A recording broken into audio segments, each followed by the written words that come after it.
people who are going to be giving a presentation, Matt Barber and Brian Kamaker, are going to talk about another of the assaults that we need to rise up and stand against. I don't know if the two of you guys want to come up and just give a little mention. Matt Barber is with the Liberty Council, and he's been in the movement for a while. I'll just say this about Matt.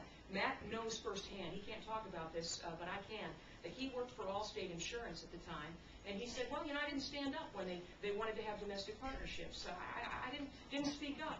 When then they wanted to, what was the other thing they had you do? Oh, the sensitivity training, when they made you know, coincide and say, I bow to the homosexual agenda. He says, but when I wrote a letter for marriage on my own computer, in my own home, on my own time, that's when Allstate said that they want to fire Matt Barber. And I had a whole bunch of folks, you remember this, Vic, on Faked Action. We called Allstate Insurance, and my favorite call was the caller that called in and said, I got some good news. I just saved a whole lot of money by switching from Allstate. The best thing that happened for us in the movement is that they attacked Matt Barber, and now he is, in the cultural war, signed up for battle, and that's the biggest mistake I think they've made. Matt?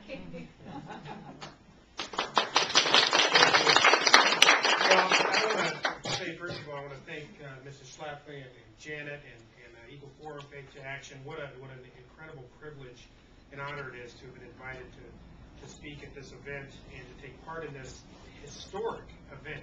I think we are at a point in time in our history like no other, and there's an interesting phenomenon occurring around the country. You'll notice on the backs of Land Rovers, Volvos, Saabs, there are these strange rectangular dirt rings that are starting to appear where Barack Obama bumper stickers were once proudly displayed, and they're now disappearing. And, you know, it was, I think, Sir Isaac Newton who said that every action has an equal and opposite reaction. And, boy, that sure holds true to physics, and it also holds true to our culture and to public policy. And we are seeing a whole lot of action coming out of Washington, D.C., but we are seeing a phenomenal reaction by the people. We, the people, are standing up and saying to our government, guess what? You are not Caesar. You know, render unto Caesar what is his. Guess who Caesar is in this country? We are Caesar. We are the sovereign. They work for us. And we have a president now, and we have liberals in Congress that somehow are laboring under the misconception that we are an Eastern Bloc country. I mean, that's the way they're taking us.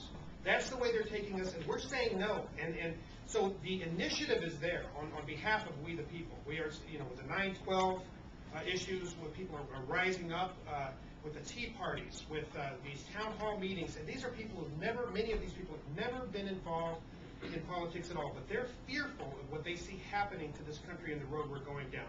Now, I've been invited and asked to address one specific area that represents a tremendous threat to our freedoms and to our history, our unequivocal Judeo-Christian history upon which this nation was founded. That is irrefutable. The historical record is clear. And that threat is coming from a very small but very loud, very powerful pressure group, a compilation of pressure groups, a movement, the radical homosexual activist movement.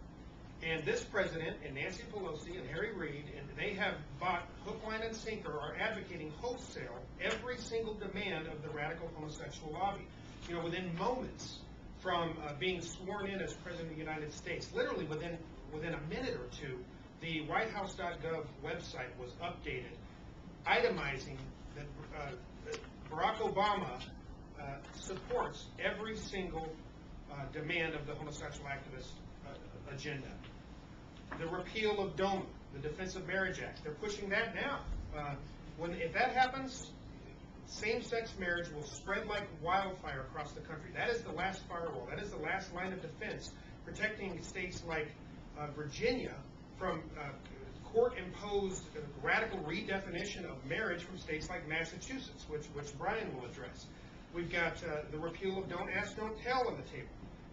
Despite the fact that overwhelmingly commanders in the military and the boots on the ground do not reject this radical San Francisco-style social experimentation within the ranks of the military during a time of war. This is the height of your responsibility on behalf of our president. We've got hate crimes legislation that is, first of all, demonstrably unnecessary. The FBI statistics bear that reality out. It is discriminatory. It violates the 14th Amendment, which guarantees equal protection under the law. It violates the 14th Amendment. It demonstrably creates unequal protection under the law. Let's take it outside. Elevating one group of people based on their sexual behaviors above people like elderly, women, children, the homeless. They do not get the special federal protections and resources that are granted from with the hate crimes legislation that's going to be given to homosexuals.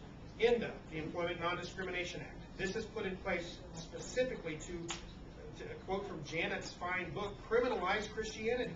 If a business owner in the workplace disagrees based on sincerely held religious beliefs or based on the medical statistics which bear out that the homosexual lifestyle is a dangerous and destructive lifestyle, that person better not, they have to cast away their sincerely held religious beliefs relative to traditional sexual morality and embrace this postmodern view, this morally relative view of sexual anarchy is essentially what it is. It is mandated affirmation of sexual anarchy. So those are some of the things we're going to be discussing while we're here today, Brian and myself. And the emphasis, of course, is going to be on how to take back the ground that we have lost on these issues. So I'll answer a couple questions quickly. We've got to get a few more We do. people.